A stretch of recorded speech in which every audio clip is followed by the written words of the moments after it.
sigala birungi negatako ku mikutu emigata bantu wonna nkozesa MC Mats Live genda ku TikTok teka MC Mats Live ojja kulabikanga onfuna tulabikenga tuwaya basically olwokuna enyimba zetukubira ndoboza zezo zibako kizikujjukiza wali luddawa wali okola kibi wali oyitamu mwenange ojja kulabikanga otugamba embeera ezimu obendala ku mukutu gaffe ogwa Facebook, that is Kingdom TV, oba osobola okuyita ku TikTok Kingdom TV, oba osobola okuyita ku Instagram, oba osobola okuyita ku namba yaffe ya WhatsApp oba ogina nogamba MC Mats nze bannanga kayimba akatuyingiza oba akajjuli Deborah oba akaani kanzijukiza bwekiti ne bwekiti olunaku olwokuna mbeera n'abakunavu mu kizimbe era tubane pano oba tubane emiramu egy'enjawulo gye tuba tugenda okwogerako okulabika nga tutuuka ku nsonga ezimu oba endala tutuuka ku nzikiriza kati naawe munange nja kusaba otwegatteko tugenda kutambuza sheno ffe abali mu studio naawe atulaba eyo gy'owangalira era maaso kawo tujja kuwa omukisa okube ku masimu oba oli awo tulabe gwe oteesa otya ku miramu egy'enjawulo gye tugenda okwanjulira mu programu ya lunaku olwa era siri munzeka ndimu n'abagenyi bengenda okwanjulira mu dakiika mu butikitiko obuddako ate abalaba n'atwegattako oba oli awo nga batambuza program kansoke ntandike n'omukulu Big Masavula musa ku bannayuganda bannange mukama waffe yeebazibwe abakuumye atukuumye olunaku olwaleero ennaku z'omwezi leero 21 ku kalenda naye ffe abakyayiriba era ennaku z'omwezi 8 so abatukonkona nga mutubanja mutulinde muko katono nnyo mu maaso eyo 21 zijja kujjayo omwezi gwaggwako naye nga nimusanyufu nnyo okuba wano ku KTV olunaku olwaleero shoyayo bagituumye yogera amazima gali kufuula ow'eddembe tokwekereza haleluya amen nyuma kwa pastor naye zisobola Masavula era azze alikuwa amani I'm fresher than the freshest bala musa kwa Uganda abalabe ba KTV bannayuganda bali eweeru mwenna tubagala nnyo mu linnya lya mukama waffe Yesu Kristo mukama waffe Yesu Kristo yeebazibwe nnyo erinnya nze redeemed omuweereza wa mukama waffe Yesu Kristo era obuweereza buli mu kibuga Kampala ku Juba Plaza building wali Redemption Family Jesus Christ Church tubuulira enjiri ya mukama waffe Yesu Kristo mbagala nnyo mwenna mu linnya lya mukama waffe Yesu Kristo era nzikiza nti olwaleero amazima gagenda kuvaayo nga omukulu Masavu bw'agambye tukkiriza nga bwe kiri nti Yokaana 8:3 byegamba nti amazima bw'ogamanya gagenda kufuula ow'eddembe amazima gali mu kigambo kya Katonda ate amazima ye Yesu Kristo n'ebirala byonna mukama by'abatuwadde bye tugenda okwogera nga tulungamizibwa omwoyo omutukuvu mukama abawenye omukisa kale bwetyo tugenda okutambuza programu y'olunaku olwaleero gwe munange eyeekumidde ku y'obwakabaka tusinzira Mengo Kisenyi ew'omulabirizi Dawudi Kiganda munange ne tuloka tusaasana amawanga ne tuloka tukutikira ebitundu byonna gy'owangalira naawe n'osobola okulabika nga osobola okutoota obuliro abakozesa ebisowaani bya Azam tubatumiddeko nnyonyi ddala abali outside Uganda abali Kenya abali Tanzania abali Rwanda nga KTV ogifunira ku kisowaani kya Azam mukama ayongere okukikubalira naawe nga gy'oli nengo gaabanangize KTV yanema okufuna you can restart your channels nodamu nozisaachinga buto tulabika nga ofuna KTV oba mu kitundu ekimu obendera nga KTV tuka bulungi esero osobola okutugamba ne tumanya butya bwe tuyinza okulabika nga tukuyamba Big Masavu waliwo soke tubayisemu ku bannayuganda ku some of the big stories as it breakings this week over the weekend waliyo ekivulu kya Lil Jo yategeka ekivulu munange Imperial Royal siye muyimbi wa gospel asobola okutegekerayo ekivulu tuzenga tulaba abayimbi ab'amaanyi oba balinamu kumanya nga bategeka ku Imperial Royal and tulaba turn up nga webadde what do you have to say about this event that happened over the weekend ekya Lil Jo bali mukulika eyo nnyo mu weekend omukulu Lil Jo a man from Mbale yakola concert over the weekend but what I would say Lil Jo ba yachanguya mangu abantu abasinga amanyi nti doing this concerts is just to do nenze ngamba nyo muyimbi are you prepared enough to do it yet bwoba uyatonaba don't get excited olwa pikerere eno eri ku TikTok zinagamba ko mu muyimbi nti muganda wangi ako ka app aka 200 MBs kalungi nnyo naye munange kakuba bayigo muzenti nze sijja kusasula KTV njagenda wa Mats mwegayirire ampiseemu nnyo oluyimba naye ekibuuzo kiriwo weetegese otya nga gwe omuntu wobanga ogenda kukola concert sokulabe weetegese otya production wise okitegeera abayimbi abagenda okwerekerako bebaani ani agenda okulanga okitegeera naye kyannumye nnyo share Lirijo the MC was on point otegera ngamanyi kyalina okukola omukulu bamuyita Gabriel naye abasigaddeyo the organizers ng'olina sooka bagamba nti kola kino okitegeera ate the turn up abayimbi bannamawulire bwe badde basingamu kyannumye na nnyo okitegeera ekirala omulamwa gwa Shenu Lirijo yabadde ayagala ki ffe tuyinza okuba tetukimanyi naye nga ye omuntu he wanted to prove lwaki yenga abunga abantu ndabyenga abantu aba you know abunga abantu abunga nsobola okukwata kamera omukulu Grace yanjigiriza kamera kwata kamera togimalya yeri waggulu giyise no wansi okitegeera sijagamba nti ekivulu kyamusaze naye it was one of the things ekyaguddewo n'ogamba yi ne Lirijo abadde ofaaki okitegeera Lirijo for the last 3 years tawadde na luyimba okujjako nga oluyimba lwe yalina yali mu lutalo n'ono eyayita muganda wa Twina Jobu Chiza nga bali mu lutalo balwanira oluyimba okitegeera olwajja Lirijo yagana okujja mu video nga lutalo lwe balimu okitegeera production wise yabadde nga oba ngambe ya Sunday school nga babatikkira nga otwale eri ku ssomero lyaffe eri ku Salama ku Kingdom nga gundi weri stage so maliriza ogamba otya it was poorly organized more than ngenda kuwa ekifaananyi wano bannamawulire batuuse nga bali stack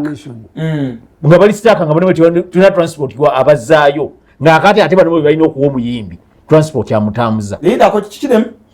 batuuse bannamawulire nga tebalina transport abazaayo ng'ate balina kuwa muyimbi Grace mubuuzi omuyimbi nga talina zimuzaayo ate nga lina nga Grace yalina ottoola 5 era Grace kyeyakoze olaba eno nga ku State House eno Grace irageze muganda wange ndiko wanene ku ssimu namulize paka essaawa mukale toyanziza omusibe katana bakweyanjula nakuwa submission ye basibale banyabo ngenda kuwumuza mu katono nnyo bwe tukomawo omukulu legendary ekibona back Africa naye atwegaseeko kulabika nga tutambuza program y'olunaku eno tobooli awo tubeereko betusomesa eggwanga olw'okulungamizibwa kw'omwoyo omutukuvu naye ngambye alina kyayagala okwogera ku concert yabadde over the weekend so bwe tukomawo tugenda okutandikira yenze MC Mats program 5 to 7 katudde kale okola kyamanyi ddala gwakyatwekumiddeko program gy'oliko bagiyita 5 to 7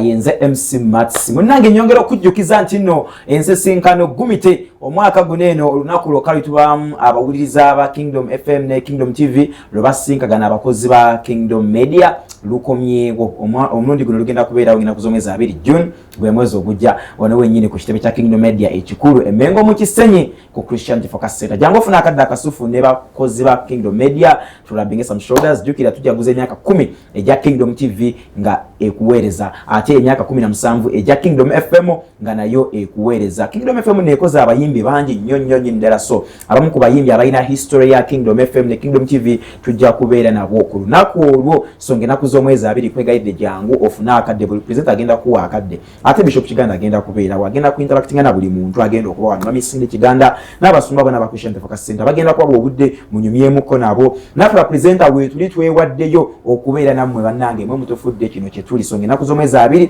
tugenda kubeera wano then era tugenda kukola activations twatandise twabadde kubyeko omupiira ne bannafe aba Owino FC byavuddeyo tugenda kudda kawempe sawa yogera meka tugenda kudda kawempe tusambe ku mupiira so abantu baffe abeeruweero tujja luweero ng'enaku z'omwezi 6 tujja bannange luweero w'obulenzi abali Bombo yonna ebitundu ebiriraanyawo tugenda kubeerawo Kingdom Media egenda kubeera on ground ab'Ekayunga tujja anytime Jinja tujja menye wandike waso kyolina okukola essaawa zino downloading a Kingdom Media app beera nayo mu ssimu yo weetaaga okuba ne Kingdom Media app obudde bukwata ng'okyali ku mulimu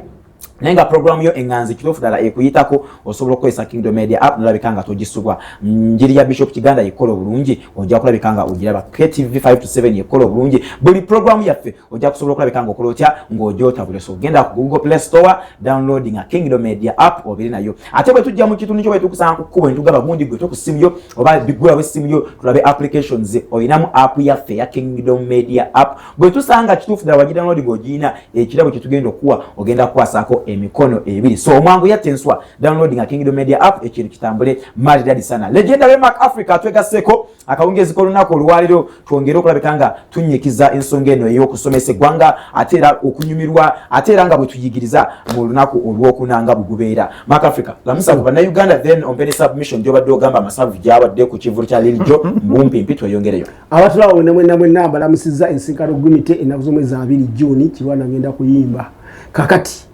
mwebale nnyo emirimu. Omusajja oyo ssebo musajjawo naye kyakola abayimbi si kyangu tabaako ku ludda lwaffe okitegeera naye Lil-Jo saagala omwana w'empaale weebale nnyo ekyo kyewakoze weebalire ddala Mukama akuwa omukisa nze kuzzaamu maanyi toddayo kulimbibwa wakubye hotel abantu bazze yange abantu bazze kyewafunye kyonna ekitiibwa n'ettendo lya Mukama ekyo kyewalolaba muggwe kyebayita vision wakituukiriza era toddayo kukoowa bw'oba osazeewo okubeera na corporate shows genda ng'okuba ezo ekirala abantu mwenna abajja ne muwagira abayimbi ba gospel n'oba watodde siringi 2 wallahi tukuusaamu ekitiibwa Mukama akuwa omukisa tukuze muzze mutuzimba muzze mutuwa ssente zammwe era ssente zammwe zituyambyeko ku buweereza wadde tulina n'ebirala bye tukola n'olwekyo Lil-Jo webale nnyo wamma toggwamu maanyi abantu tubalabye gundi ku show ekirala ekyekifo ekitono nnyo ndowooza baba tebakusedde buba obukadde 4 eyo ruumu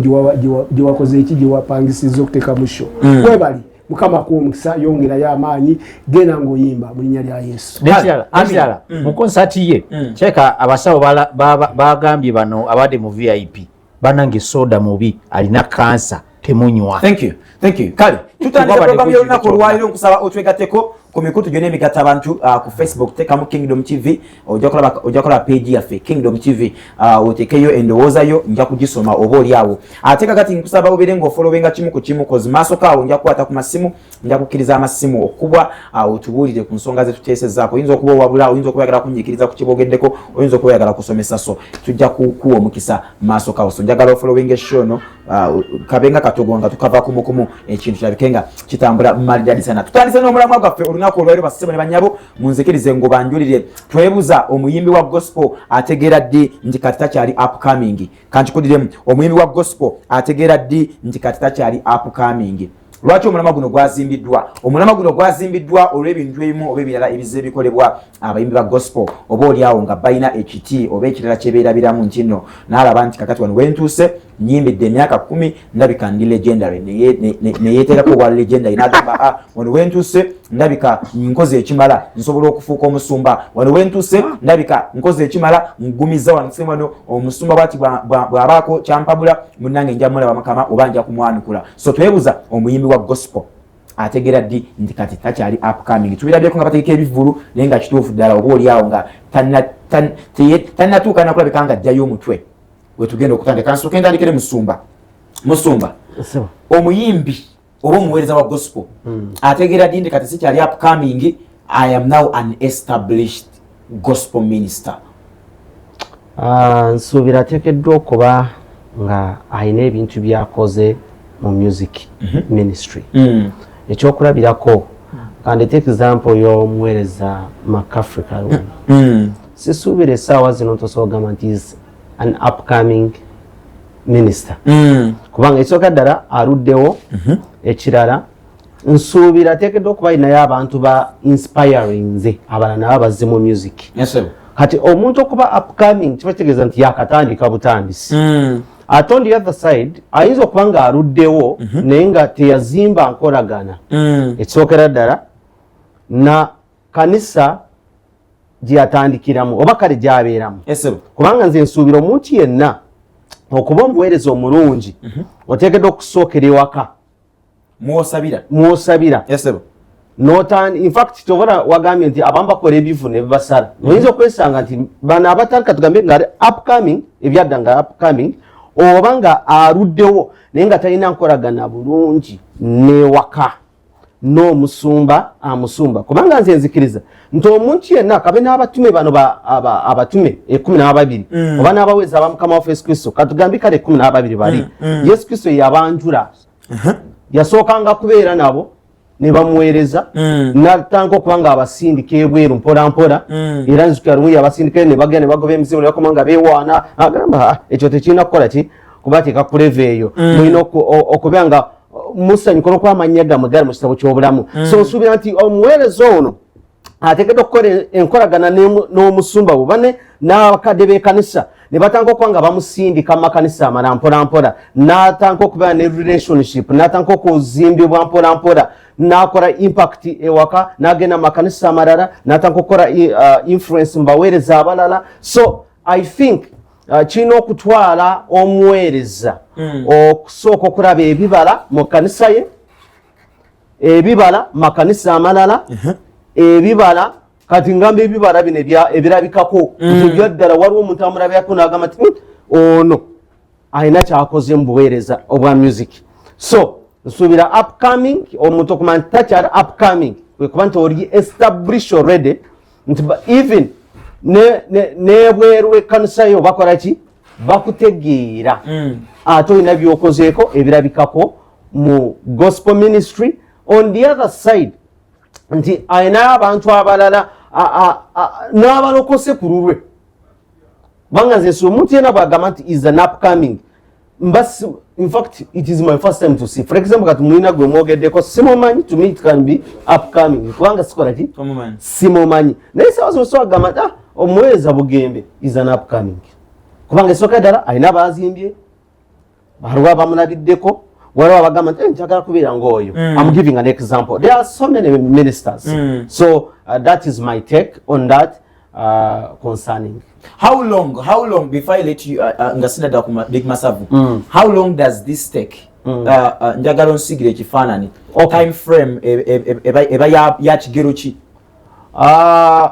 Bw'olaba nti omuweereza akuze okukula kw'omuntu kisinziira. Kati Yesu yali n'abatume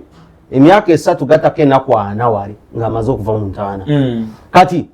omuweereza bw'aba ng'awezezza emyaka katugambe kale 3 katugende ku kyabatume oba ng'amaze obudde nga olabira ddala nti akuze ne mu kyakola. Banga yinza obutagamba nti emyaka 10 oba emyaka emeka, no, but at least nga akuze. Apostle Paul agamba nti bwe nali omuto nayogera nga ki ng'omuto ate nenkola ki nenkula n'akula n'afuuka omusajja. Kati wano omuweereza okuba nga takyala upcoming kitegeeza akuze nti n'obwoba omusindisa awo wantu agenda kutuukayo ate abbe. Otegera tutunula ebintu ebyenjala like disciplino, engeri gye yeesaamu, engeri gyakwatamu, engeri gyayimba doctrinally. In fact n'abamu ogenda okupulira ennyimba zayimba alinga omwana omuto naye ng'amaze obudde. So nsuubira omuntu yena okuba ng'ali established ateekeddwa okuba ng'ali doctrinally established ng'ebyaddala kyayimba akola ki akitegeera ate ng'akitambuliramu. Okitegera kale ne bwe kiba nga kimulemye ng'alina omutima guli oguddemu n'agamba nti naye wano nkoze ensobi, ekyo ateekeddwa okuba nga alina kye bayita financial transparency mu bulamu bwe nga tatwalibwa byanfuna. Maye kati ennaku zino abasinga era waliwo n'abakubayo ennyimba nga 2 ogenda okulaba nga akoze concert ategese tebo ya milioni 5 alina ennyimba meka 2 nyimba 2. Kati ekirala totunuulira kati omusajja agambye alina ennyimba 15 wakayimbayo ennyimba nze nsuubira okyatandika okutambula in fact wandinyweredde wakaawo mu kyaki owomusumbawo n'otandika okutambula naye mu seminars oba bw'aba alina wakusindise. So nsuubira tulina ebintu bye tulabako okusinziira nga bwe ngambye doctrino disciplino ne mu ngeri gya influencing abalala. So bw'okikola within 2 years then which means you have been established. So I may not specify sobola kuyimya nengamba nti maybe omwaka guno, but what I believe nti teyinza kuba myezi 3 ate n'ogamba nti nkuze. Akitwalamukko obudde. Amina. Yeah, kitwalamukko obudde. Okay. Kale, before I get to Big Masavu, omukuba should I call you prominent music promoter? Ka distributor. Kanso kengende ku Legendary Mark Africa. Tugenda kujaguza this year, but this year let it be this year because even twachogera ko makugule this year pola gubere kubanyo omwana omuyanga Mr. Philip yagenda otegeka yamaze okubukinga ekifo mu nsike y'okuyimba katika diwiza 26 so kanjogere ku TV bakulu baganda bawe n'abanda babagira kirwane banga yonna abanjagala kamba bulira amazima nze kirwane kwata obukadde 10 nemuteeka mu show nentegeka show nga nzibira abantu 100 nemujja abantu 200 ezo sente bwe zitwala okulimentanga wuzi myezi 8 mbale obukadde 17 ate nga bagambye nentanga wuzi n'omulondo bikola webiti oba zikwata n'ennyina n'ezekyamu amanda bamanda kati bagaba license oba ziwundamu obubizzi mu myaka 3 ne miliyoni eziweri 8 ndanga wuzi mirondo kati koza tera gikola bwenti ngenda kujjanga mu makanisa gammwe mugenda kumpagira ntunde flash nemba situze flash munyambe buyambi mujje mumpagire nina vision ekyannemeredde ya miliyoni 10 naye njogera buli church wenje okubanja kubanga mbabulira naye nze kirwana sina sente za kwata ziteke mu gundi abantu bakubaganda bange nabalaka abewola waliwo ne yagende eruzira nga yewola lwa show twabadde mu show yabadde DJ twabadde mu show Samuel yalwairwa mukaaga endeka tunzita ayagala nze ebya show bya mmwe nze kiwana nzadde abaana mbuzayo mwaka gumo okutandika okusomesa ku university ekizibu sina namagoye wadde muzungu wadde mulema anteeka mu sente Yesu yanteekamu ng'akozesa emikono gino sina sente za kwonoona nkyayina nnyo naye mumpagire mu ngeri yonna naye nsuubiza Independence Day ngenda kukola show eya Thanksgiving kuba emyaka 25 kati mutuufu zisaza okuggwana okitegedde naye bisaamu amaanyi no gwe mubanja show bambi afuddeyo agenda nanga kiwana tugende abantu mbalina mwenna ate na mukimanyi sibasabangako myaka 25 kuno bwezijewo kwegayiridde kwata ebukadde bubiri ogule meza Amen. Kirona nzaguza ticket nya ngandi ku TV wa. Kati za mtwale 5 Alikana we kakana ke wangi. Kati okirabo ganda government ya. Wende wenjo baga mtwale 5. Ebi nguze nya. Hadi ebiri. Nguze ya Mr. Kirwana inze excellent wange nangi. Emeze ina baya milioni ne milioni 2 emitwalo 10 n'emitwalo 5 n'emitwalo 2 yijjo kusoka. Kati soko otunyonyere Mark Africa omuyimbi wa gospel ategera lini kasika upcoming. Omuyimbi wa gospel ategeera dinze kikanjogera through my experience nze Yesu bwanzijja mu bbala kati emyaka 25 nga nyimba okuva ku Yesu gwe mpereza bwabanga simye omukisa gutalina buyimike bwe gujja amasavu gajula emmeezayo oluyimba ngero 12 nalujja ne Zabbuli 3:5 newuliriza nze kyemmanyi nti bw'olimo breaking through ku first release nze ndowooza oyinza okubeera mu upcoming emyaka 10 ndowooza kirowooze si kikusibaako kubanga ate ojja kuŋŋamba kirwana abalemerako bwe balaba omukisa kituufu naye oluyimba olusooka buli muntu gw'olaba akutteyo first release ye yamwanjula ekyo naye si kituufu nze ŋŋambanga kuno seno research ngamba kirwana nze mu birowoozo ebiŋŋamba the first cut is the deepest the first hearing is the most influential okitegedde nze kyemmanyi nze mu birowoozo byange nti oli bw'anajja nga teacher the moment wasomesa bwati ne bwaba muto ba great teacher bagamba this is a teacher in the making n'omuyimbi omwana omuwulira ng'ayimba n'ogamba this is a musician in the making katonda ali mumukolamu mulimu kati nze toyinza kuŋŋamba nti tewaburekinga through first release kuba twakolanga alubamu nene kasingo kakulemye ku mulembe guno gwa social media kaganye okubotola noga nti onobeera ndowooza kirowooze naye nze wakuba nti abantu abamu bankyawula okwogera amazima naye kambabulira amazima bw'oba ng'oli muyimbi ng'oli upcoming naye ng'ennyimba ogulangule kati kuba tugenda kuddayo ku kinyusi wabadde okyusa omuwandiisi gw'ogulako bakati oli mu kusuubula naye osuubula amagye amazize kyusa omuwandiisi kuba twakizudde nga n'okuyimba kakikkirizibwa okugula naye kyusa omuguzi omuwandiisi wo todde kumwesibako yakuwa oluyimba olusooka lwagana obutola omuwayo oyimbidde otaddemu sente video bamasavu kati basaba bukadde 3 okutambuza muziki agamba ngenda mutuusa embaale kapicho atuukayo balabala hiti gye wali olonda eri mu bukadde 15 muganda wange wetagako miliyoni 5 okubeera omuyimbi owakabi ng'olina byokola nga bitambula kati nze mu birowoozo byange sebo that's my submission nti first release bwegaana okubotola ojja kubeera mu upcoming ng'obalaba bazimyaka naye otegeddwa otya nti ebotodde kati saagala ate tugendeye ku kintu kya competition ng'omaliriza bw'obanga oyimba n'owulya nga abantu baweebwa omukisa wabotola ekiddamu bw'obanga oyimba kuba kikugambe breakthrough naye waliwo eyo abagamba nti oyo gw'olaba oyo bw'ayimba ku kyalo tuweebwa omukisa wabotola ekikulu ekisembayo bw'obanga oyimba Yesu n'asimayiringa gwe liirya erya enkoko nga bw'oyimba Yesu asimayiringa n'abeera mu ggulu ne bekuba akaama n'ekitaawe naga yeah that's my minister ya oyo awo nsanyuka naye bw'obanga nambole yonna eriibya era ng'olimba balikutuuma nga kaveera omwe natunda obuveera naye ng'eggulu terisimayiringa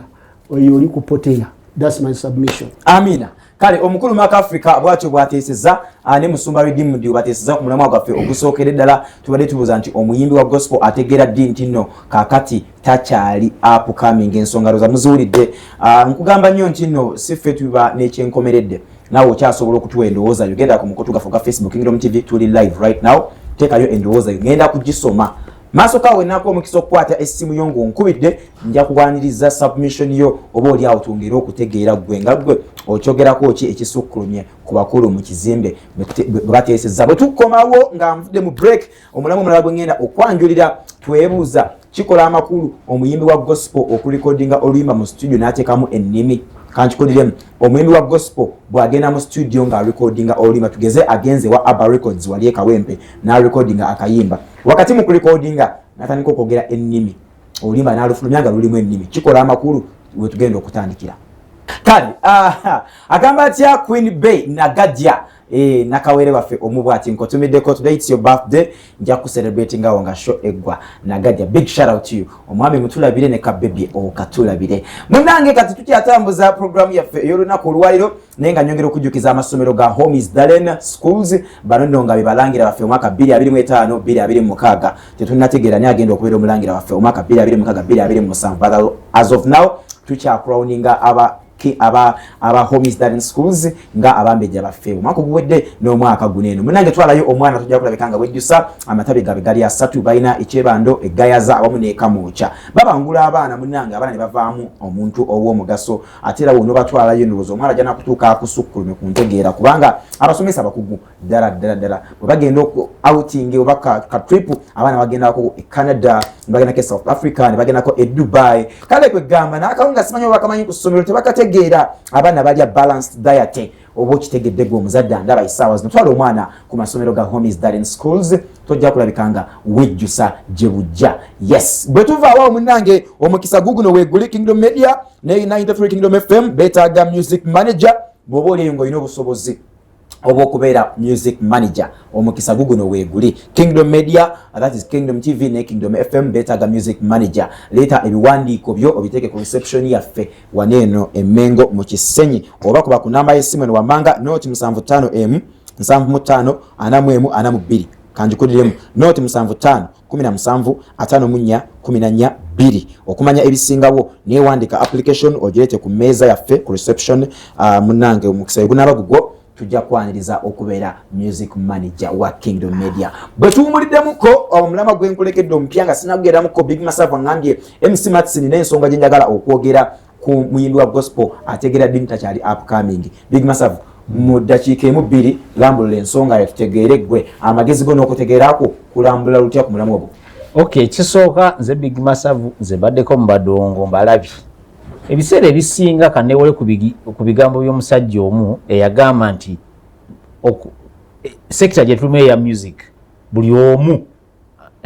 asobola natasobola asobola okujjamu temuli ki interview naye lwakuba bambi ekinnuma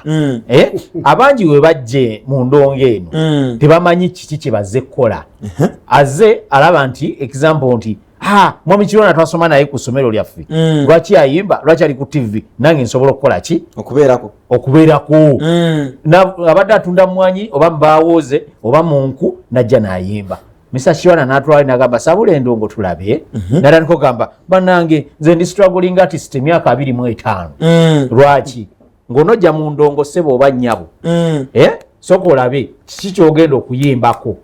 bani boyimbira era okyoza okukola oze kukola ki kuyita mu buyisi budde oba kikisinga okutawanya abantu kyovala oli yagamba mu ndongo muno temuli interview oba oli pastor jangu tukubemu naye banakukuba nti buladi wafula atinze tugamba gwe why fighting a man of God mukama yaluntadde ku mutima kiki kyoyimba bani boyimbira era kiki kyoyagala okuyisaawo kati ekintu ekyo kitawanya nnyo abantu abajja mu kuyimba eno okitegeera kati kankulage abantu balaba bangi abayimbi bakubye bayiseemu naye ono yakikola atya ne woba oyina ssente nga gwe oli Matiya Kashayiza kojjaawo oli Governor ya Bank of Uganda aba kitawo muto nojja mu ndongo nga tulina kye manyi music bamanyi nti music is art. Art is what are you giving the people? Art kigwotaddemu kikyoyimba ekyenjawulo Mr. Kirwana kyabadde tayimbangako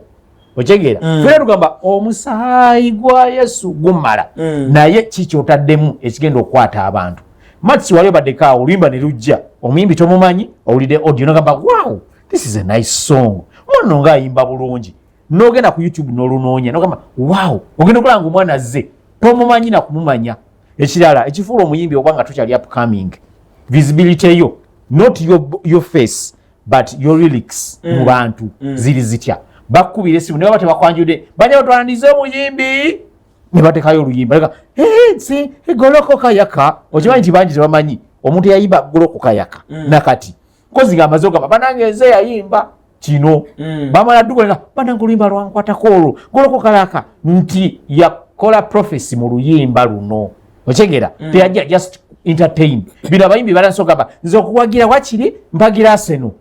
okyegeera kati nomubuuza what are you singing oyimba luyimba lwa gospel oba owagira bya mupiira kyobaza yagambye with due respect our dear spiritual fathers and mothers mugenda kujanga katuuti to talk about those teams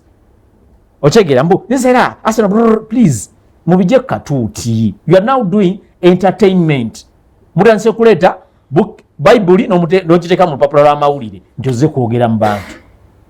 okyegeera kati tudde ku bayimbi eno let's do gospel oba let's do music let's not just pass time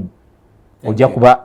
oyitambula. Thank you. That is big massive. Omusajja ono ajoga ng'okuyimba kokola katofunye na interview. Yes sebo. Amakulu nti buli kintu kyonna kyonna kijja. Osobola ate another rap teyajja. Another rap teyajja. You want another rap?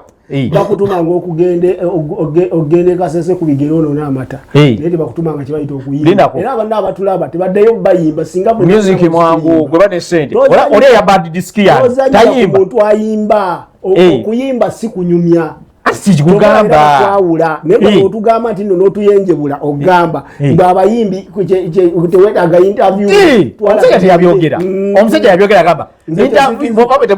kimenyawo nkigaana omusajja yakigamba interview mulimu ekitiibwa era abantu bangi nnyo tebamanyi kuyimba tokola babasa ekitiibwa mu bayimbi. Thank you. Another rap teyayimba yatontoma wagitaata mu Luganda kuyita kutontoma owayo onoba ofuluma wano kasita bakumanyi Africa toyanzisa ndi Muganda kyenjoga is to rap kutontoma teyagegenya kale abo tutandise officially basebo ne banyabo olongenda ku mulamwa omulala nja kusaba obanga kituufu ddala weetaaga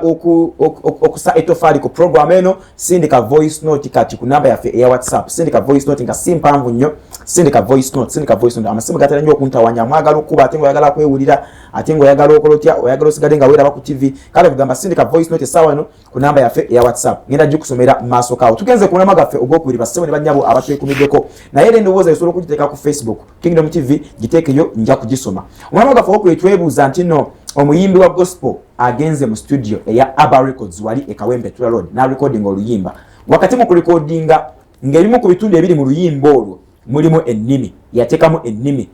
zoba zibayita tongues oyinza okugamba yateekamu olukyayina yateekamu olusoga no zibayita tongues nga woonoyogera in unknown tongues naye n'ozigatta mu luyimba ekintu ekyo kikola amakulu tulabeka abaweereza ba Mukama ng'ali ku kitu kyasinza n'ateekamu ennimi. I think that is okay nti omwo yayinza okuba akuluŋŋamizza n'akutwala ebuziba ne weekanga nga naawe ovuddewo ng'omuntu wabula n'osigala mu mwoyo n'otandika okwogera ennimi ekyo tukirabyeko but ngamba omuyimbi agenze mu studio na recording oluyimba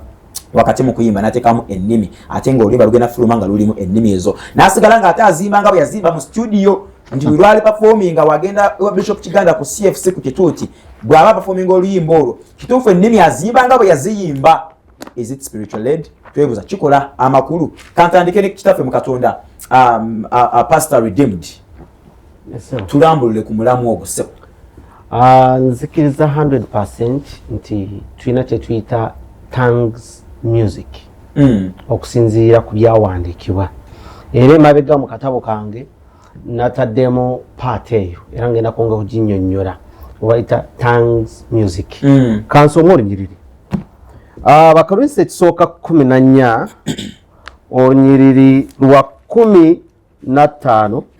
I think bw'oba olina ey'Oluganda oba osobola okusomerako, but I also read here in English. 1 Corinthians chapter 14 verse 15. It says, "What is it then? We pray with the Spirit, and we pray with the understanding also. I will sing with the Spirit, and I will sing with the Spirit, and I will sing with the understanding also." Verse 16. "As when thou shalt bless with the Spirit, how shall he that occupieth the room of the unlearned say Amen at thy giving of thanks, seeing he understandeth not what thou sayest?" Praise the Lord. Amina. So okusinziira ku kyawandikibwa kino ekyangu kigambe sing with the Spirit. Era bw'oba osomye mu context muno oba bw'oba osomye Abakorinto ekisooka 14 nsibira ojja kutusomerako ne mu Luganda nti bwe boga sing with the Spirit baali bategeeza okuyimba mu nnimi, naye omuntu okuyimba mu nnimi ateekeddwa okumanya principles what is governing to sing in tongues. Kubanga in fact ekintu ky'ennimi kino kankise maybe it can help. One, enemy, you can pray in tongues or speak in tongues or sing in tongues. Nti, mu Luganda osobola okwogera kidem to speak with the tongues. Osobola okwogera n'ennimi. So like I'm speaking the words. Oli mu kwogera nnimi. Then I can pray with tongues. Osobola okusabira mu nnimi. And you can sing with the tongues. Osobola okuyimbira mu nnimi. That is to sing with the Spirit. But okusinza ku byawandiikibwa oteekeddwa okugoberera emitendera oba n'enono ez'okwogera mu nnimi oba okuyimba mu nnimi. Toyimya n'otankandeeta kino ekya bulijjo kubanga nakyo tuba tulina okunnyonnyola ennimi ki kubanga ennimi za njawulo. Waliwo ennimi ez'abantu kwe kuba nti for example ekyaliwo mu Acts mu bikolwa by'Abatume essuula ey'okubiri baayogera ennimi ez'abantu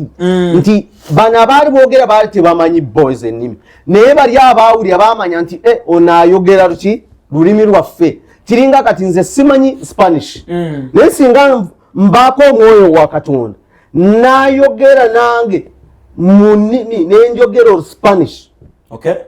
That is a tongue of men.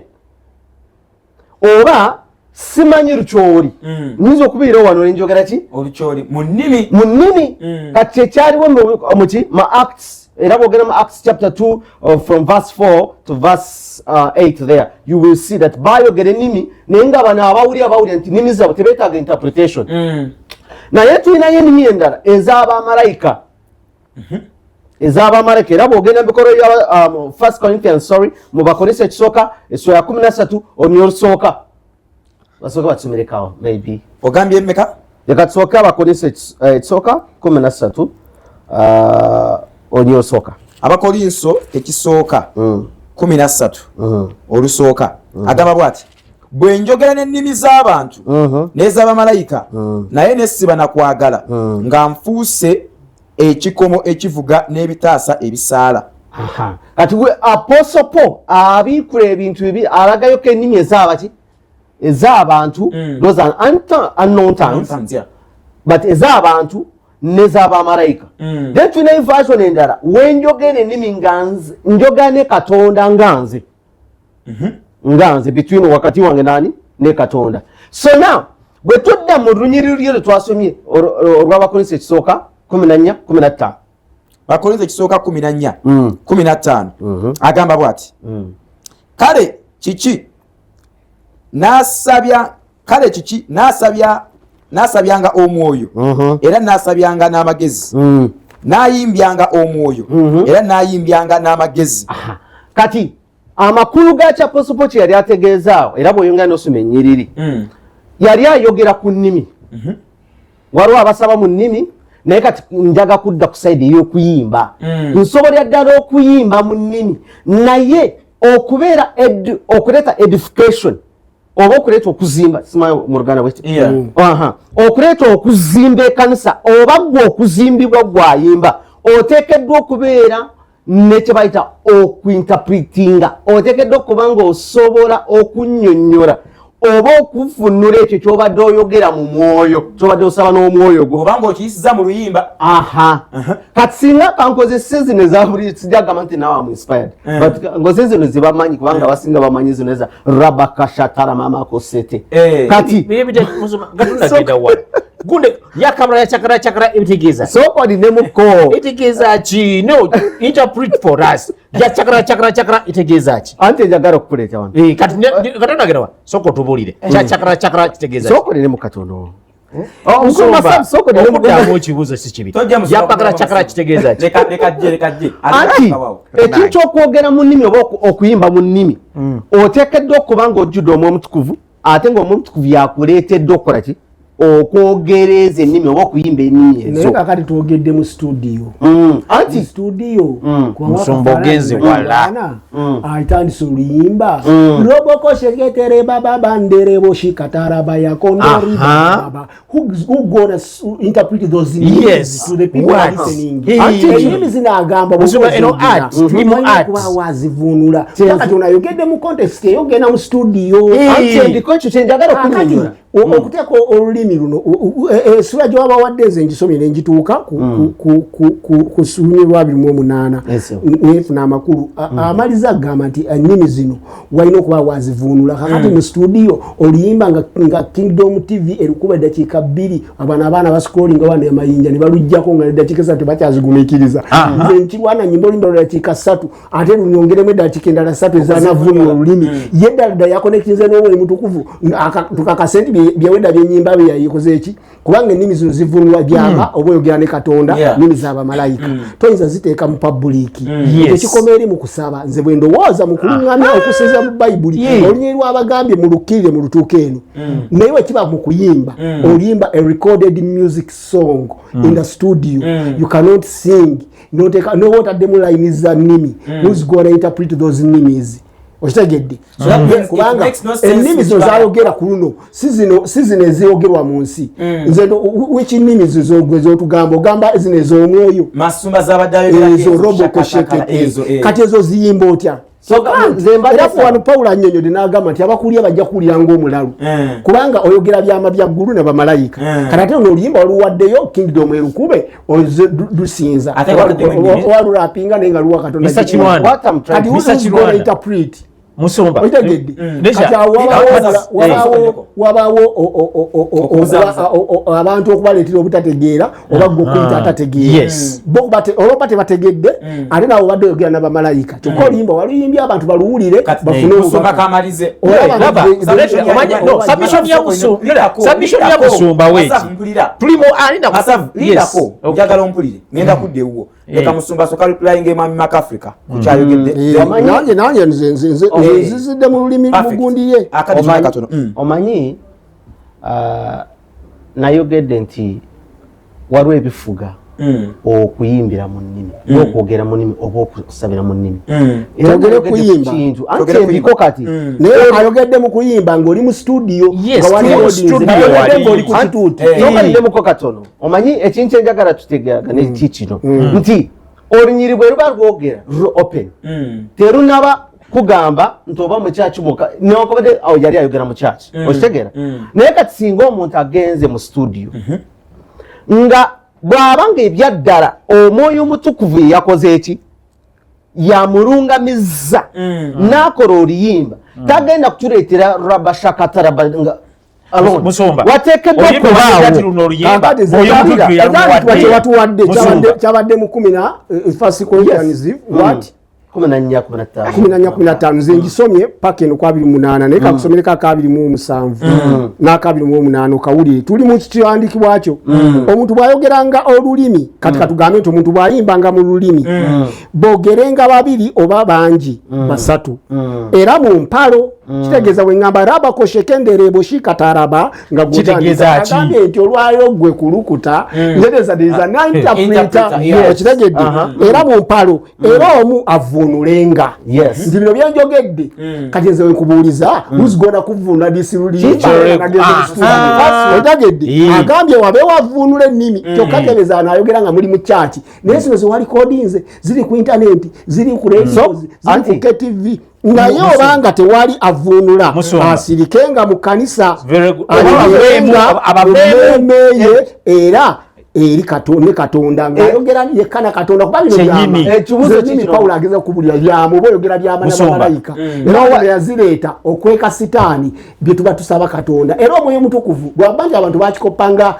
nga lugoye nti amanyi nti bw'atayogera korebo koshekerebo buno no bw'aba tayogedde ne mu kyaki no batayogedde mu nnimi katonda awulira naye bayibuli egamba nti Pawulo ye yaleeta ekyennimi lwa Peetero teyasomesa ku nnimi Pawulo aleeta ekyennimi agamba nti katonda omwoyo mutukuvu akuwamba ng'alina ebyama byagala okuyisaawo Lusifa aleme biwulira kubanga ekisaale tuba tuzisaba Lusifa ali mu nsi yabwe naye awulira naye wano mboba oyogera na katonda n'abamalayika kati ennyimba z'abamalayika bamalayika myoyo ejiweereza katonda naffe abantu naye zituweereza mu nsi yamwe tegirina visible kati nyimba nti ennimi bayibuli egambye wano nti abakuulya bajja kuyita omulalu kati olaba bakutuma erinnya ly'omulalu kumba otegeera naye totegedde byogera nnimi naye awesa mu masheni yenze muwadde mutawandikiwa kye anti nze kyenjaga tusooke tumanyi kikino oluyimba musumba banga tunagenda olaba batuwuliriza abo abayimbi abo bolaba tebalina kye bamanyi bayibuli bamanyi kisoma naye bano abawagizi baffe bamanyi bagala kye bayita art. What are you preaching? Ochegera for abayimbi musumba for abayimbi we are there to preach and prophesy.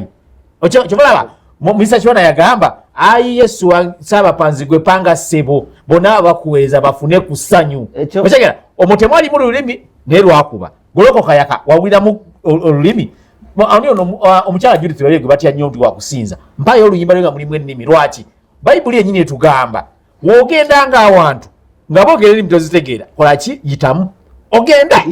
teweesirako ekyo ojja tomera omusezi ng'olowooza mu kyaki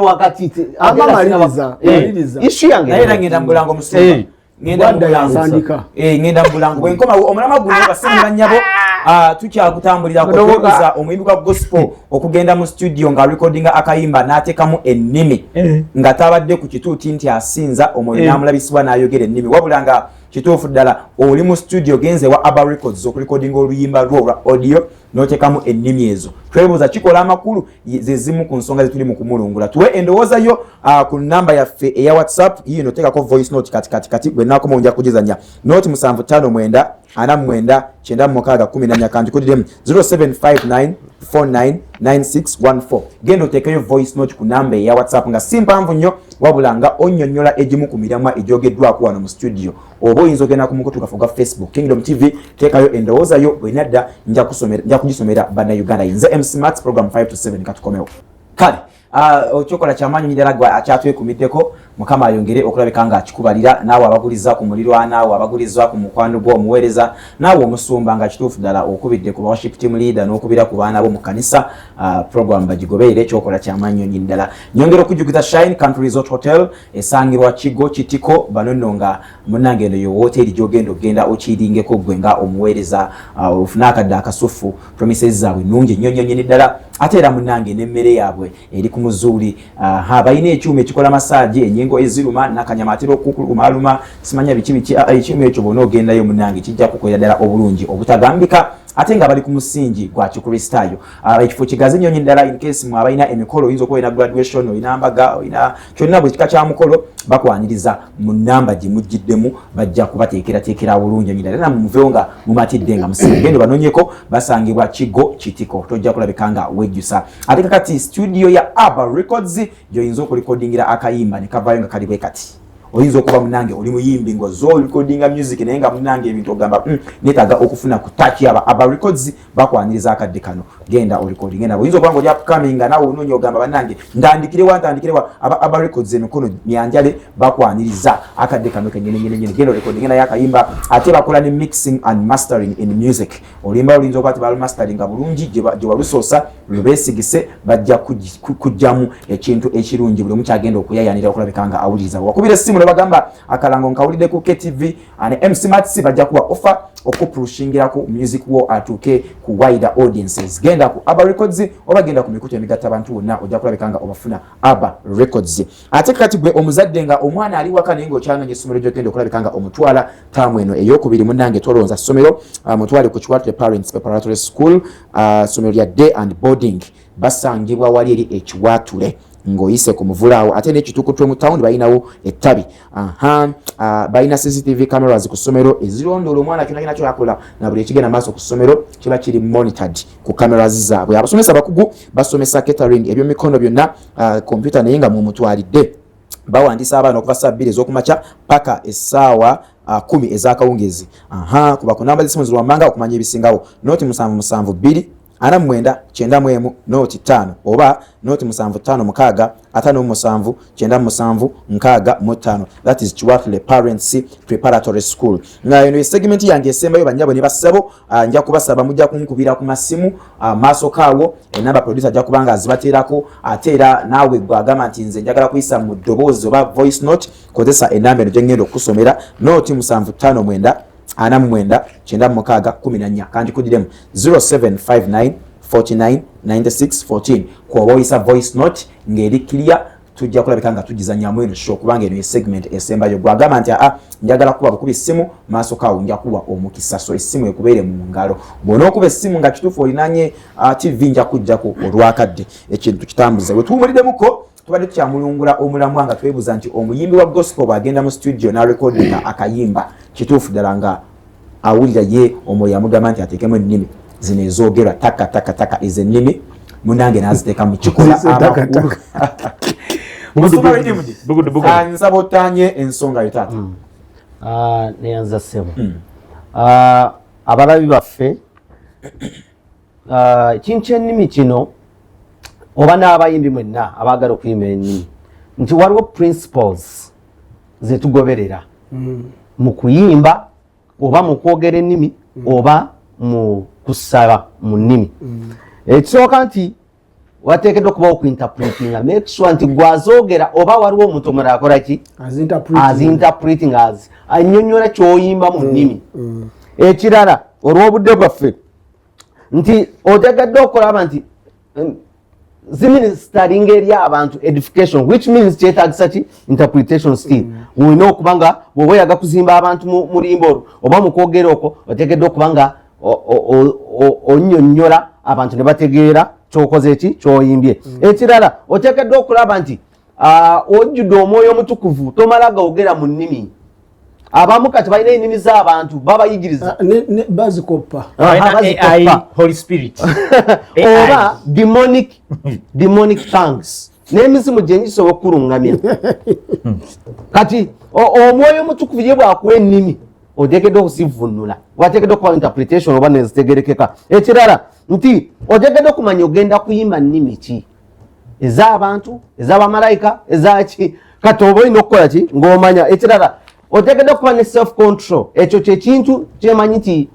abasinga kyetulakinga naye tukyetaaga nti bw'obanga ebyaddala ogenda kuyimba mu nnimi oteekeddwa okusooka okukakasa nti ddala ekyofunye mu birowoozo byo kiva eri Katonda so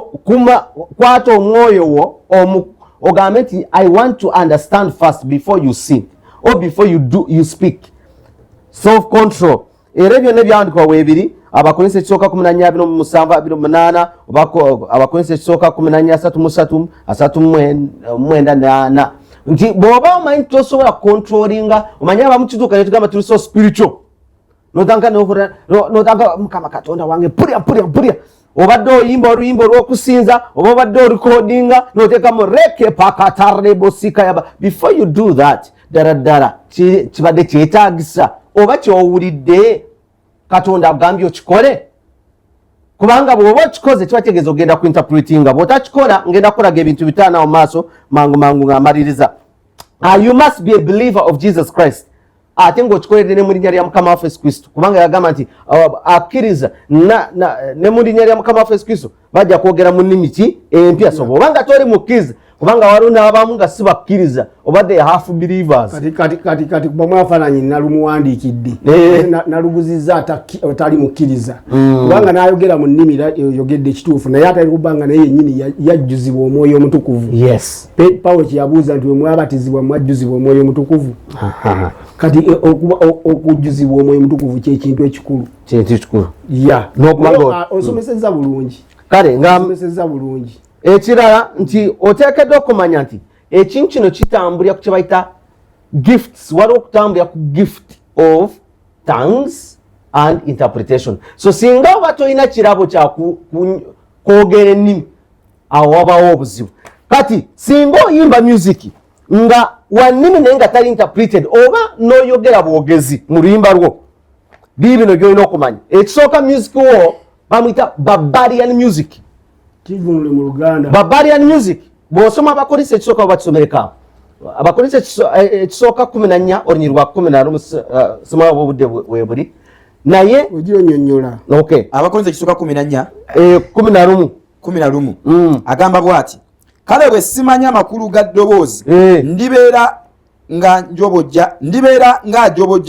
eri oyo ayogera, n'oyo ayogera alibeera ng'ajobojja eri nze. Kati barbarian oba kwe kwogera strange language, kati omuntu tajja kufunamu, talina kyagenda kufunamu. Bajja kugamba nti era ekiddako bakuyita mulalu, era bagiyita mads music. Omuntu bw'aba nga tavunudde ekyo kyabadde ayimba oba nga kyabadde ayogera mu nnimi, kiba kitegeeza bagenda muyita mulalu. Baliwa abamuyita omulalu? Unlearned. Abakorinto ekisooka 14:23 abali unlearned n'abo abatakkiriza, kubanga bayinza okubeerawo. Bw'okola music nsuubira efuluma ku media tebamuwulira. Ku media bamuwulira. Era tumaliriza tugamba tuwamma toteeka ennimi muki omusajja annyonnyodde bulungi. Maliza submission. Oluyimba olurecording oduteekamu ennimi ojja kulowooza abantu nti gwe atategeera naye nga twadoyagala oba naye ndowooza kansuke nfune ku voice notes nga 2 kansuke nfune ku voice notes nga 2 tuwulire bannayuganda bo kye batugamba okuyita mu voice notes. Jose so kompe ku voice notes eziriko maaso kawo ngenda kukwata ne ku masimu tayike essimu yo ngenda kuta essimu. MC Mats Mukama yeebazibwe, mwebale kuweereza. Nze ku nsonga y'ennimi nze ndowooza nti ennimi abantu bakifuula kyajenjeero era abasinga bya kiyaaye tiziri spiritual, kubanga bw'obanga kati ngamba oli musumba oli mukubuulira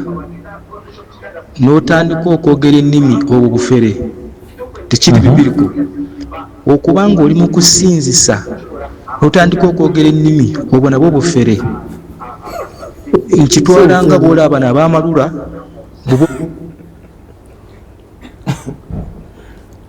Kale mpa voice note endala. Weereza Mukama wawe nnyo omukisa, tusiima nnyo. Kale oyo alabika abadde yeebaza voice note esoose okwogera mu nnimi si bufere bannange abatulaba, si bufere. Ennimi zikizibwa okwogerwa naye wozoogerera oba n'azivvuunula obanga olina bw'ozoogereramu. Oyo manyi lwaki muwagidde? Waliyo abagamba nti ennimi zizze ngakunnyonnyola nti Mr. Kirwana omanyi lwaki ngamba kyayogedde kituufu? Waliyo abeera nti bali mu kusinza oba ali mu kusaba, mu kusaba, mu kusinza, mu kuŋŋaana kw'abatukuvu abajjula omwoyo. Ennimi empya zoogerwa eziyita tongues ne languages oba kubeera linguistic n'oyogera ennimi ennyingi, naye tuboogera ku tongues zino ez'abamalayika ne Katonda zoogerebwa ng'oli mu mwoyo ne banna ab'omwoyo. Waliyo AI mwoyo, jali walina okubaawo abazivulula musumba kulabeko abayimbi abakoka abasumba babogera ennimi bwagamba nti zabuferi bakomediyani ate nga sina balokole babadde bakozesa ennimi zino ng'engeri y'okuvoola etegedde ati abantu ne balowooza nti waliyo ennimi gye ziri ng'oyogera ebyama ebya Bwakatonda ngoyogera ennimi z'abakutanya omutume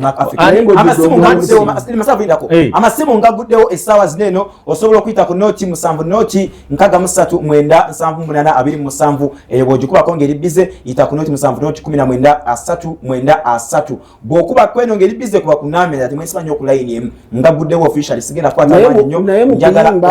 njagala ompe submission yo ku mirema gye twogeddeko yinza okuba gwogera kuteesa wetwatandikidde hello bale kuweereza abooluganda tusiimye nnyo nze bampita Frank G ene Kampala. Ku nsonga eyo nze endowooza yange egamba nti abantu ababoogera mu nnimi balina ennyimba zaabwe abamu aba bakitegeeza mubeeramu that atmosphere ya worship kati ngafaba kale amasimu ngaguddewo official ebadde voice note ebadde eri kumbi empire bagimpa naye kati amasimu ngaguddewo njagala njogereko naawe bw'okuba essimu tolinanya nnyo radio oba tv njagala tulabeke nga tulinana KTV Dream TV mukama yeebazibwe. Amina tato ogamba otya? Mwebale nnyo tuweereza. Esebo onabeera Gita Joseph okuva eno Kitezi Bumbu. Naye nze ku kyennimi genda maaso sebo genda maaso tewali kadde ku kyennimi ndowooza nti omuntu ye nga mukama waba mulungamizza mu luyimba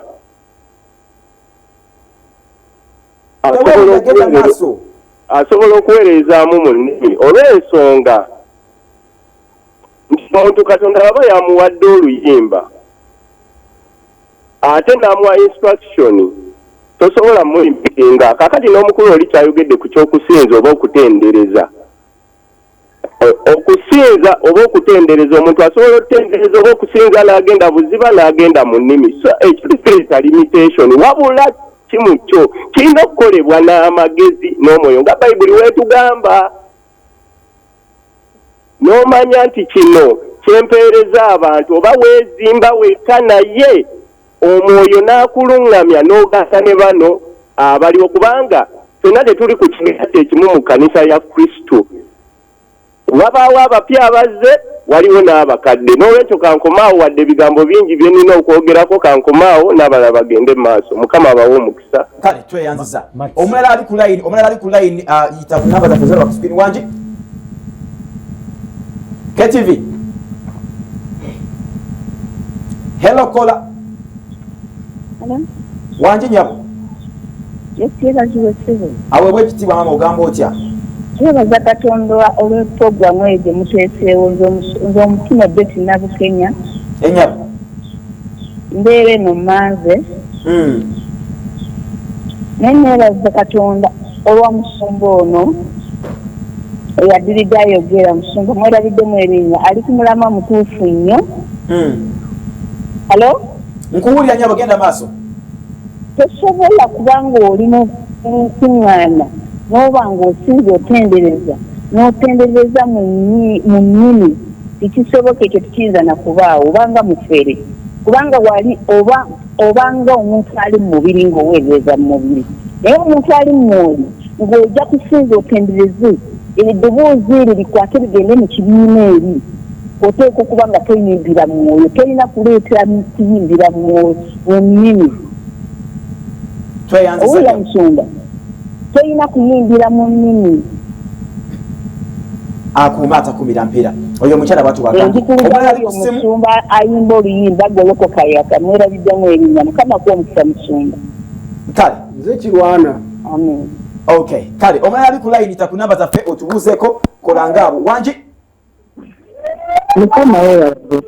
aweewa ekitiibwa maama bano tweyanze olwa puroguramu enyabo kakati nze nkulidde nga wakiso naye nze mbadde njagala kutangaaza ku nsonga y'ennimi ennimi mukama waffe yatugamba okwogera kyangu nnyo omuntu okubeera ng'asinza nga bye mugambye alina okuba nga byasinza abitegeeza nga si bya kifere kakati ate tugamba kyampulomenti bw'aba ayimba ennimi talina gyogera kati omuntu esinga agenda buziba mu mwoyo kubanga ategeeza kyakola ate akyagala ate mugambye alina okuba nga akwataganye n'omwoyo omutukuvu kitegeeza omwoyo omutukuvu bw'oba osinza nga bw'oba katugeze oluwira ennimi azijjawo olw'okuba abali mu kibiina abamu basobola obutazitegeeza bagenda kuddamu nyabo bagenda kuddamu mpaayo asembayo ekaleka omubwati ku ssimu nzigaliwo amasimu KTV hello kale amasimu ndowooza kangaggalewo amasimu kangaggalewo ku ssimu quickly esookola ddala leka nkwatolo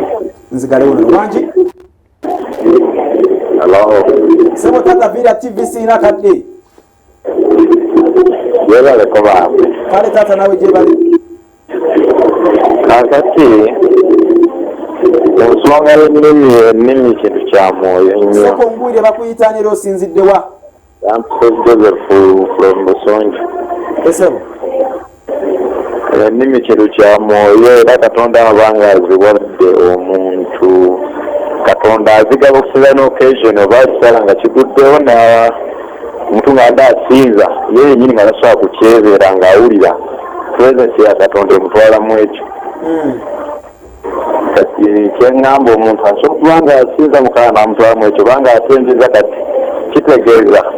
kyamwegayo takiyamba n'ekibiina kuba omuntu ayinza okuba ebyokusaba badde bikyaganye naye omuntu bw'ayinja n'amuyidinga mu ngeri bweti oli naye n'aswiitinga kuba presence ebesse kale tweyanza ssebo Mukama akutuweera omukisa amasimu tugagaddeyo bannyo bali basebo quickly Africa ne musumba dakika nnina ntono njagala mutangaze kubakubira amasimu abantu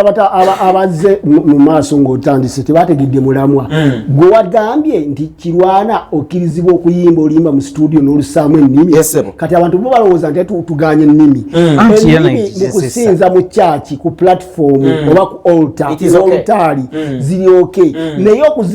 okuze kirwana ziyimba kiba kitegeeza Pawulo ngambye mtekewo n'okuzivuunula kiba kitegeeza Mukama yampadde omwoyo oziyimba nampa n'amakulu weyabayi kuba tewali azitegeera okitegedde okuleka nga bazivuunudde noono kyakunnyonnyodde kati abantu temutukwata bubi ekirala toddayo okulowooza nti omuntu nga tayogedde mu nnimi ng'ali mu kuweereza taba mwoyo ekyo kijjira ddala mu bwongo kola bwoti resiti toddayo okulimbibwa bw'oba oweereza Katonda n'oba tayogedde ennimi ng'oli mu lulimi lw'oba Luwarabu ng'oli Muwarabu Katonda akuwulira era Katonda aba ali mu ggwe era n'omwoyo aba mu ggwe era ekyo ekintu kyekireetedde abantu okufoojinga ennimi n'ennimi empangirire ng'ali kazindaalo atandika is holy kati bw'alaba ng'oluzungu lumuweddeko ze nakirabanga nnyo natandika okwogera rebokoshikata kubanga olulimi luli wayagala okwogera abantu balina n'endowooza nti watayogera ku luzungu Katonda takka bannaye Katonda si muzungu temuddayo that's brain bagira colonial mindset mwine kintu kyemweyingizaamu oluzungu lulimi nga oluswayiri baluteekawo okugatta bannayuganda ba colonial master baffe n'olwekyo Katonda awulira ddala olunyolo ng'omaliriza n'oba tayogedde mu nnimi era osobola okubeera mu mwoyo n'oweereza Katonda lwaki bw'oba owulira enjiri lwaki totandika riboko sheketerebo yindaraba ya Yesu moshikaraba lwaki baganti lokoka n'obawa n'ennyiriri awo oba mwoyo ovugibwa mwoyo kati kijje mu bwongo naye ennimi tebazirikodinga mu studio wabula ng'oli mu kuweereza ku oltaali ziyimbe musumba obaliza otya suubira omuntu bw'afuna okulungamizibwa ng'ate agenda kukola standard y'ennimi okuvuunula kuli kwe twogerako kiba kirungi n'okikola kubanga olina okugondera omutukuvu ekyandiikwa kigamba nti temulekangayo okwogera ennimi oba katagamba okuyimba naye ebintu byonna mubikole in order and decently olunyi olwa abakonesa ekisooka 14 olunyi lwa 39 na olunyi lwa 40 so ekintu bwekikola mu mazima oba mu mirembe then kiba kikola kigenda kugasa eri ekanisa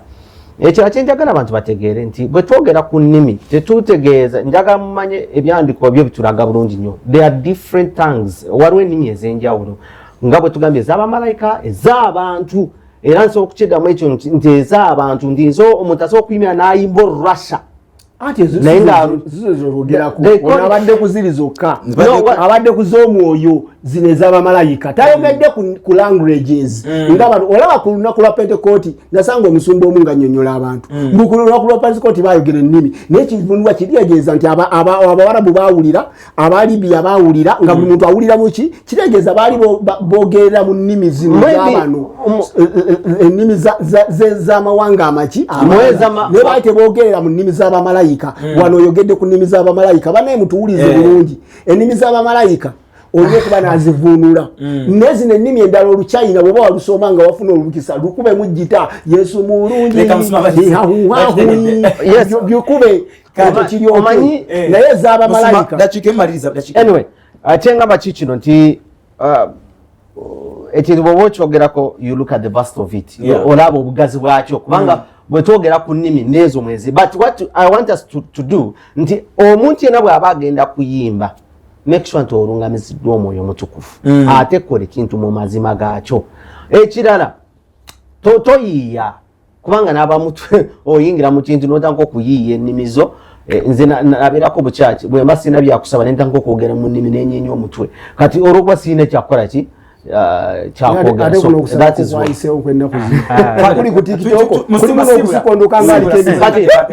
nze nebaza katonda waawo oyo gwowogalira nga toli odali ogeze mu maaso ga kabaka Ronald Muwenda Mutebi Ssaabasajja n'otandika omugaa kabaka wange nzize wano kirwana njagala ope ku ttaka njagala bannange tubeeremu ku magezi tulekera okukola ebintu by'obusiru bitutwaziza nnyo musome bayibuli ebyandikwa bitulaga bulungi nnyo bakozesa ekisooka 8:3 nti ebintu byonna bikolebwe mu orders mu confusion mu makanisa gonna ag'abatukuvu so nojo nze nsaba ekintu kyonna kyogenda okukola kikole ng'olaba nti ogenda kugasa okuyimba kwonna kuliwo okugasa ate manya nti oba ogasa eri abalokole n'abatali balokole kubanga waliwo agenda okuli olimbalo ate atuuke so nokiteekamu ebintu ebitegerekeka pa wagamba nti kisingako noyogera ebigambo 5 n'otayogera bigambo bingi nnyo naye nga tebitegerekeka kubanga bajja kuyita omulalu mukama abawe nnyo omukisa baagala nnyo mu linnya lya mukama waffe Yesu Kristo nze redeemed Masavu just siibula naye ogenda siibula ki Masavu kankusiibulire banange wamma mu abadongo betukuba nabintu ate oyo yiko nnimi ayinza enongo yaffe eno mugiraba gikolemu art ffe tuliwo we are there to preach and to reach out to some souls that are lost. Thank you. Ennimi ze sizigaana naye manya wa wozikozeseza. Thank you. Boyogera banabitegeera. Akade kandi anabitegeera ziba nnimi z'abamalayika. Mwena babaddeko bambi mukama ayongere okukibabalira mwena AI nnimi abasumba ab'enjawulo abayimbi abaweereza ba Kristo balina AI kati okukibabalira. Njagala okujaguza omwana ow'obuwala Nagajja Queen Bey Hajara agaseko omwaka bananga olunaku olwaliyo yogayoga okulabika nga otuuse omukyalo oyo omulabye happy birthday atusomera amawulire amalindirire ono wenyine ku KTV omulabye omwana musajja yafuna happy birthday mukwano yoya makumbi yangambye yoya kyonna kyoyeza tujja kwekwatanga obusera obulimu omunnyo obusera obulimu omunnyo Nagajja Queen Bey tetugenda kulabika nga tusukkawo wano. Thank you so much Nasimla Sim, she's been on social media. Thank you